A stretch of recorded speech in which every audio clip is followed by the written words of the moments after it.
اعوذ باللہ من الشیطان الرجیم بسم اللہ الرحمن الرحیم۔ السلام علیکم پیارے دوستو، آج کی اس ویڈیو میں ہم قرآن پاک کی ایک سورہ قدر کو پڑھنے کے فائدوں کے بارے میں بات کریں گے۔ سورہ انا انزلنا، جس کو سورہ قدر بھی کہتے ہیں اور قرآن کے 30ویں پارے میں چھوٹی سی سورہ ہے۔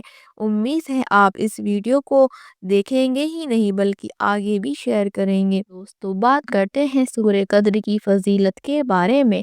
لیلۃ القدر کا مقام اور اہمیت قرآن میں سورہ القدر میں بیان کی گئی ہے۔ اللہ تعالیٰ فرماتا ہے، ہم نے اسے قرآن کو شب قدر میں نازل کیا، اور کیا تجھے معلوم ہے کہ شب قدر کیا ہے؟ شب قدر 1000 مہینوں سے بھی بہتر ہے۔ فرشتے اور روح اس رات میں اپنے رب کی طرف سے ہر کام کے لیے اترتے ہیں۔ سلام، یہ رات صبح تک سلامتی ہے۔ اس سورہ سے یہ بات صاف ہو جاتی ہے کہ لیلۃ القدر کا مقام اور اہمیت کسی بھی رات سے کہیں زیادہ ہے۔ یہ رات قرآن کی اترنے کی شروعات کی یادگار ہے اور اس میں ہر نیکی کا ثواب کرنے کا بے پناہ اجر ہے۔ لیلۃ القدر کو ڈھونڈنے کا حکم قرآن میں آیا ہے۔ انا انزلناہ فی لیلۃ القدر، مطلب کہ اللہ نے قرآن کو لیلۃ القدر میں اتارا ہے، اس لیے اس رات میں قرآن کو تلاشنا اور اسے سمجھنا بہت ضروری ہے۔ اس رات میں ہم سبھی مسلمانوں کو خاص طور پر عبادت، دعا اور قرآن کی تلاوت میں لگے رہنے کی تاکید کی گئی ہے تاکہ وہ اس رات کی فضیلت سے بھرپور فائدہ اٹھا سکیں۔ اس رات کی عبادت میں رات بھر تہجد، قرآن کی تلاوت، دعا اور استغفار کا عمل شامل ہوتا ہے۔ اس رات میں جو بھی دعا کی جاتی ہے اسے اللہ قبول فرماتا ہے۔ یہ رات آخری عشرے کے 10 دنوں میں آتی ہے، اس لیے ہر مسلمان کو اپنی عبادت اور دعاؤں کو اس رات پر زیادہ اہمیت دینی چاہیے۔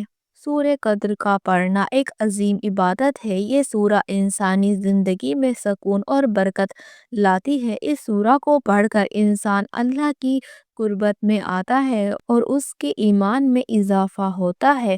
لیلۃ القدر کے عمل کا ثواب فرشتوں کے عمل سے بھی زیادہ ہے، اس لیے ہر مسلمان کو اس رات کو عبادت اور توبہ کرنے کا بہترین موقع سمجھنا چاہیے۔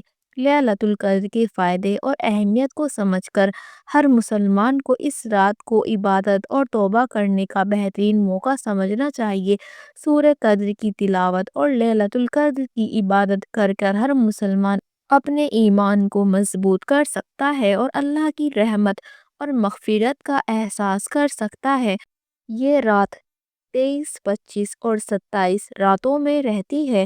حضرت ابو ہریرہ رضی اللہ تعالی عنہ سے روایت ہے کہ نبی کریم صلی اللہ علیہ وسلم نے فرمایا، جو شخص لیلۃ القدر کو ایمان اور امید کے ساتھ گزارے اس کے پچھلے گناہ معاف کر دیے جائیں گے۔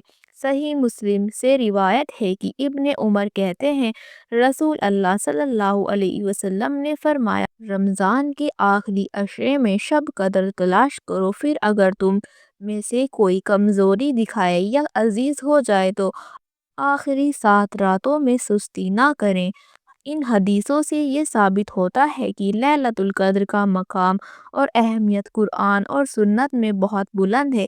اس رات کو عبادت اور دعاؤں کا بہترین موقع سمجھا گیا ہے اور اس رات کو ڈھونڈ کر گزارنا مسلمان کا فرض ہے۔ دوستو، اب بات کرتے ہیں سورہ قدر کے بارے میں اہم سوالات۔ پہلا سوال، شب قدر کے پاک رات میں کون سی افضل دعا پڑھی جاتی ہے؟ اس کا جواب، یہ دعا پڑھی جاتی ہے، اللہم انک عفو تحب العفو فاعف عنی۔ دوسرا سوال، شب قدر کی نماز میں عام طور پر کتنی رکعتیں ادا کی جاتی ہیں؟ اس کا جواب، یہ نفلی عبادت ہوتی ہے تو جتنا چاہیے پڑھ سکتے ہیں۔ تیسرا سوال، لیلۃ القدر کے اوسط پر کون سی نماز بہت ہی اہم مانی جاتی ہے؟ اس کا جواب، رات میں پڑھی جانے والی نفلی نمازیں۔ چوتھا سوال، لیلۃ القدر کی رات کو کن عبادتوں کو لازمی دی جانی چاہیے؟ اس کا جواب، قرآن کی تلاوت یا قرآن کو سننا، راتوں کی نفلی نماز، استغفار اور آپ کو بہت ساری دعا کرنی چاہیے۔ اب بات کرتے ہیں سورہ قدر کو پڑھنے کے فائدوں کے بارے میں۔ پہلا فائدہ بچے کو زنا سے محفوظ کرنے کے لیے۔ بچے کی پیدائش کے بعد اس پر سورہ اِنَّا أَنزَلْنَا پڑھ کر دم کرتے رہنے سے بچہ زندگی بھر انشاءاللہ زنا، بدکاری کرنا، غلط کام کرنا سے محفوظ رہے گا۔ دوسرا فائدہ، اگر خود پر زنا کرنے کا خیال ہو تو اپنے اوپر یہ سورہ پڑھ کر دم کرنا یا پانی پر پڑھ کر پینا خیال جاتا رہتا ہے۔ تیسرا فائدہ، نزلہ و زکام سے حفاظت کے لیے۔ اگر آپ کو نزلہ و زکام کی شکایت ہو تو سورہ قدر کو وضو کے بعد 3 بار پڑھ لیا کریں، انشاءاللہ شفا ملے گی۔ چوتھا فائدہ، اگر خارش و خجلی سے پریشان ہیں تو 7 بار پانی پر دم کر کر 7 دن تک پیئے، انشاءاللہ خارش ختم ہو جائے گی۔